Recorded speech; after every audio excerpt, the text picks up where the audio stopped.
The room went silent when the CEO looked at Marcus and said, "I'm not sure this promotion fits your situation." Everyone in the meeting knew what that meant. It didn't mean Marcus lacked skill. It didn't mean he had poor results. It meant he was a single father. Marcus sat still for a second, his hands resting on the folder in front of him. He had worked for this moment for 7 years. Late nights, extra projects, weekend reports done after his children had fallen asleep. He had not asked for favors. He had only asked for a fair chance. And now, with one sentence, it felt like all of that had been pushed aside. But to understand why his answer mattered so much, you have to understand who Marcus was long before that meeting. Marcus Hill was 38 years old and lived in a small 2-bedroom apartment with his 2 children, 11-year-old Sophie and 6-year-old Ben. 3 years earlier, his wife Elena had passed away after a sudden illness. 1 month she was tired. The next, doctors were using words that made no sense. Within 5 months, Marcus was standing in a hospital hallway, holding Sophie while Ben slept on his shoulder, trying to understand how life could change so quickly. Since then, every day had become a careful balancing act. Marcus woke up at 5 o'clock every morning. He packed school lunches, ironed uniforms when needed, checked Ben's inhaler, braided Sophie's hair badly but with effort, and rushed everyone out the door by 7 o'clock. He dropped the kids at school and daycare, then drove to Northline Distribution, where he worked as an operations coordinator. Northline was a medium-sized supply company that handled deliveries for stores, clinics, and local businesses. Marcus had started in customer support, but over the years he became the kind of employee every workplace depends on. He was calm under pressure, organized, respectful, and dependable. If a shipment was delayed, Marcus found it. If a client was upset, Marcus calmed them down. If 2 departments blamed each other, Marcus quietly fixed the problem before it became bigger. His direct manager, Linda, often told him, "You don't just do your job, Marcus, you hold this place together." But praise didn't pay rent. Marcus needed the promotion to operations manager. It came with a higher salary, better hours, and health coverage that would make Ben's asthma medicine easier to afford. It would also mean he could finally stop checking his bank account with a tight chest every month. For weeks, people at work had told him the promotion was practically his. "You're the obvious choice," his co-worker Jason said one afternoon in the break room. "Even the warehouse guys say it should be you." Marcus gave a small smile. "Let's not celebrate yet." At home that night, Sophie looked up from the kitchen table where she was doing homework. "Did you get the big job?" "Not yet," Marcus said, setting spaghetti on the table. "The CEO is coming tomorrow. Final interview." Ben, who was drawing trucks with blue crayons, grinned. "If you get it, can we buy the dinosaur cereal?" Marcus laughed softly. "Let's aim a little smaller first." Sophie studied him with the serious eyes she had inherited from her mother. "You're going to get it, Dad." He wanted to believe her. The next day, Marcus wore his best shirt, the one Sophie had helped him pick. It was slightly faded at the collar, but clean and pressed. He sat in the conference room with Linda and the company's CEO, Richard Lawson, a man known for being sharp, efficient, and hard to impress. At first, the conversation went well. Richard asked about workflow, staffing, client retention, and system errors. Marcus answered clearly. He explained how he had reduced delivery complaints by reorganizing routing reports. He described a plan to train newer staff more effectively. Linda even added, "Marcus has been doing management-level work without the title for over a year." Richard nodded. Then he opened Marcus's file and leaned back. "I can see your performance is strong," he said, "but management at this level requires flexibility. Early mornings, late nights, occasional travel, weekend problem-solving." Marcus kept his voice calm. "I understand." Richard folded his hands. "You've had several instances where you left right at 5. You also declined the last 2 weekend planning retreats. Given your family responsibilities, I'm not sure this role fits your situation." There it was, not your performance. Your situation. Linda shifted uncomfortably. Marcus felt he'd rise in his chest, but he didn't want anger to speak for him. He thought of Sophie's school shoes with the sole coming loose. He thought of Ben's medicine on the bathroom shelf. He thought of every night he had stayed up finishing spreadsheets after washing dishes and putting the kids to bed. Then Marcus looked the CEO in the eye and replied quietly, "Sir, I do leave at 5 because my children are waiting for me. But after dinner, homework, baths, and bedtime, I log back in and finish whatever is needed. I declined those weekend retreats because I had no one to leave my children with. But I still sent in the reports, ideas, and staffing notes the same night." Richard said nothing. Marcus continued, his voice steady now. "Being a single dad has not made me less committed. It has made me more disciplined. I don't waste time. I solve problems fast because I have to. I stay calm because too little people depend on me staying calm. If leadership means showing up, carrying pressure, and taking responsibility every single day, then I've been practicing leadership at work and at home for years." The room was silent. Richard closed the file. "Thank you, Marcus. We'll let you know." 2 days later, the email came. They had chosen someone else. Marcus read it in the parking lot before going in to pick up his children. He sat there with both hands on the steering wheel, staring at the screen until the words blurred. He didn't cry. He didn't shout. He just sat there, swallowing the heavy feeling in his throat. When he finally got home, Sophie noticed right away. "You didn't get it," she said softly. Marcus forced a smile. "Not this time." Ben looked confused. "But you're the best at your work."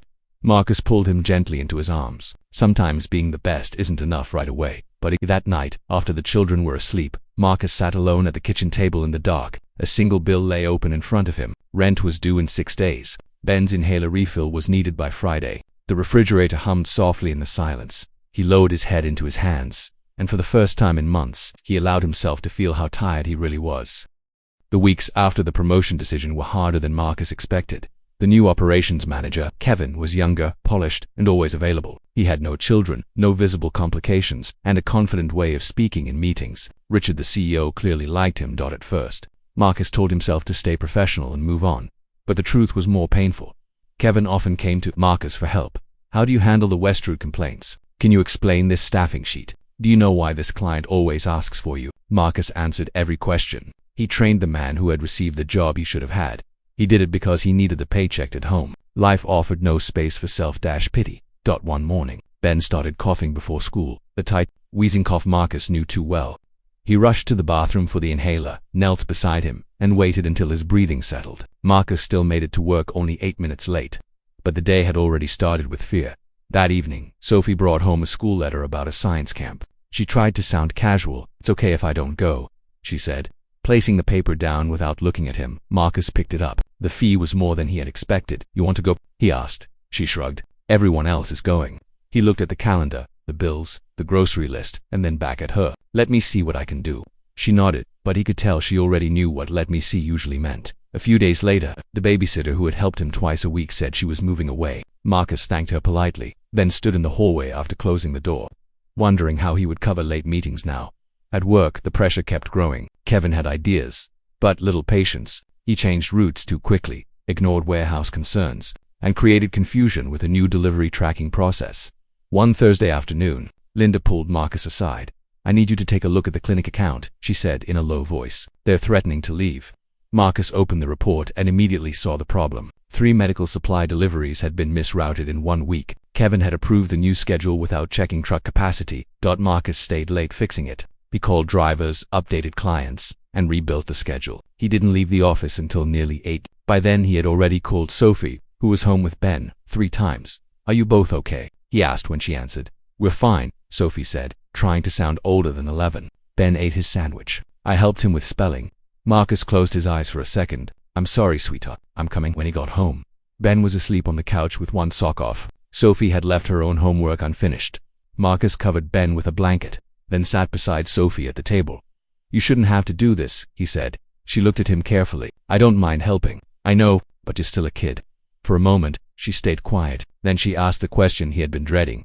"Did they not give you the promotion because of us?" Marcus stared at her. "Sophie, no, but I heard Aunt Rosa talking to you on the phone," she said, her voice shaking. "She said they think you can't do more because you have kids."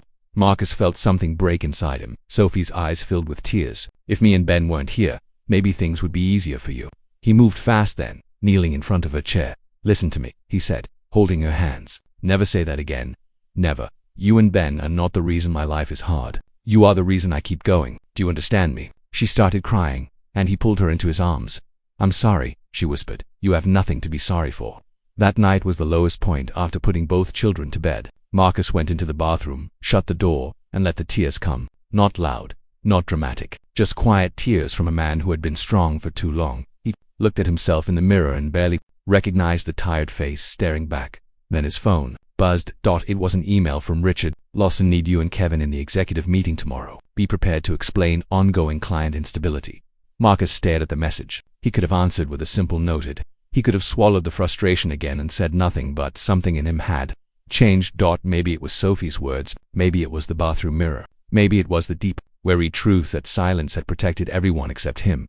So Marcus sat at the kitchen table, opened his laptop, and wrote a reply. He kept it respectful, clear, honest. He explained that he had accepted the promotion decision professionally, but the real issue was not his ability. It was the assumption that fatherhood made him less capable. He listed his results, the systems he had built, the client retention numbers, the overtime he had worked from home. and the problems he had quietly solved.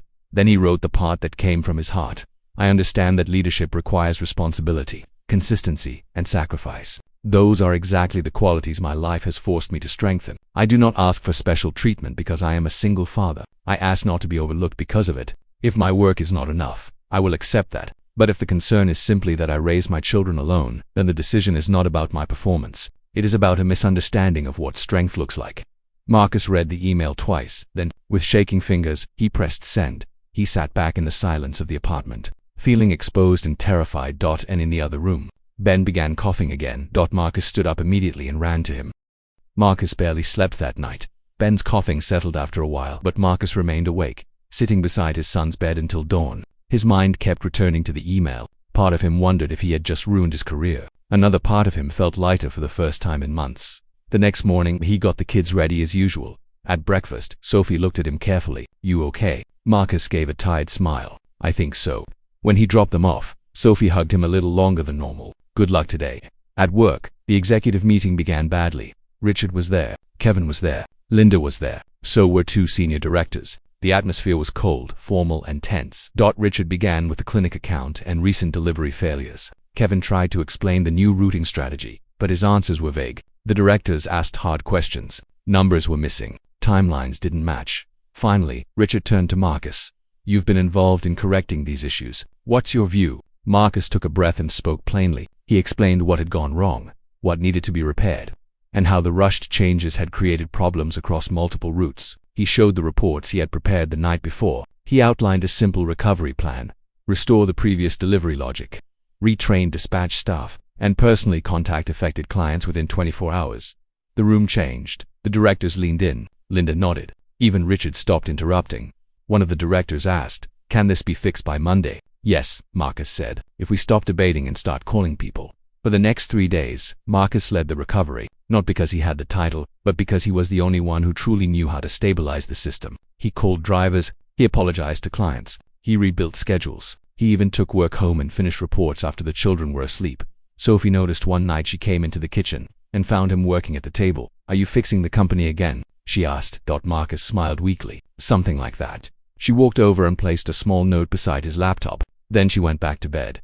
After a moment, Marcus opened it. In her neat handwriting, it said, "You always fix things. I hope someone notices." Marcus sat there for a long time, staring at the note. By Monday morning, the clinic account had been saved. The delayed deliveries were corrected. Complaint calls had dropped. 2 directors personally thanked Linda for whoever stepped in. That afternoon, Richard Lawson called Marcus into his office. Marcus walked in expecting anything from criticism to dismissal. Richard stood by the window for the moment before turning around. "I read your email several times," he said. Marcus said. "Nothing." Richard continued. "At first, I thought you were being emotional. Then I watched what happened this week. You stepped in without authority, corrected failures you didn't create, and kept the team together under pressure." He paused, and I realized something uncomfortable. I had judged your availability without fully measuring your value. Marcus remained still, but his heart pounded.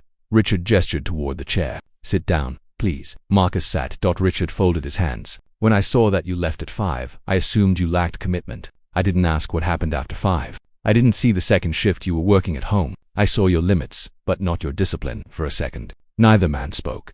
Then Richard said the words Marcus had waited so long to hear. "I was wrong." Marcus looked down, swallowing hard. Richard went on. "Kevin will be moved back into a project role where he's better suited. If you're willing, I'd like to offer you the operations manager position." Marcus stared at him, almost unable to process it. "There will also be a salary adjustment effective immediately," Richard added, "and I've asked HR to begin reviewing a more flexible policy for working parents and caregivers." Your email raised points this company needed to hear. Marcus let out a slow breath. "Thank you," he said quietly. Richard nodded. "You earned this, Marcus. Not because of sympathy, because you proved you can lead." Marcus thought of every early morning, every lunch packed in a hurry, every homework sheet, every silent fear about rent, every night he had kept going while exhausted. Then he said something simple. "I accept." When Marcus picked up the kids that evening, he didn't say anything right away. He just buckled Ben into his seat, helped Sophie with her backpack, and drove to the small park near their apartment. The sun was setting. Children were still playing. Marcus sat on a bench with Sophie and Ben in front of him. "What?" Sophie asked. Marcus smiled, and this time it was real. "I got the promotion." For 1 second they were both silent. Then Ben shouted, "Dinosaur cereal." Sophie threw her arms around her father so hard that he nearly laughed and cried at the same time. "I knew it." she whispered. Marcus hugged both of them tightly. We did it. That weekend, they celebrated with pizza, cheap ice cream, and a movie in the living room. Marcus paid the rent without panic. He registered Sophie for science camp. He refilled Ben's inhaler and bought the dinosaur cereal 2 weeks later. Marcus stood in front of his team as the new operations manager. He wasn't the loudest person in the room. He didn't pretend to know everything. But people trusted him because he had lived responsibility, not just talked about it. And when one employee later apologized for leaving early to care for her mother, Marcus told her gently, "Take care of your family, then let's figure the rest out together." Because he knew what it felt like to be seen as a problem instead of a person, and he never wanted anyone else to carry that weight alone.